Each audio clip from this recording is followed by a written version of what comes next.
আপনারা মহিলাকে কাজ কেন করতেছেন? তাই তুই বাড়িতে মহিলা মানুষ নাই তাই মহিলাকে কাম করতেছি। কই যাও? আরে পেটটা মুসর দিছে। রান্নাটা তো তুমিই করছো। ভালোই লাগে না। এখানে সমান সমান অধিকার চলতেছে যে এই 15 দিন পুরুষরা করবে নারীদের কাজ আর আমরা নারীরা করব পুরুষদের কাজ। তুমি হইলে একটা স্পষ্ট মানুষ, কিন্তু তোমার রুটির চেহারা তো তোমার মতো হইলো না। আহা রে, রুটিটা দেখা মনে হইতেছে কতদিন ধরে না খাওয়া। কথা যদি শোনাইতে হয় আমারে না শোনাই আব্বারে শোনাও। রুটি আমি বেলি নাই, আব্বা বেলছে।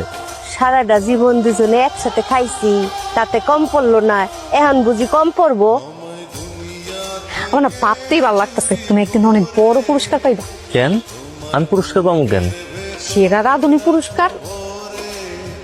আগামী 15 দিন আমি কিস্তি তুলবো, ভাবি তো 3 সপ্তাহ কিস্তি বাকি। কিস্তির 3টা জায়গায় 6টা দেবো, 3টা খাতা উঠবে না, 3টা আপনার জন্য বোনাস।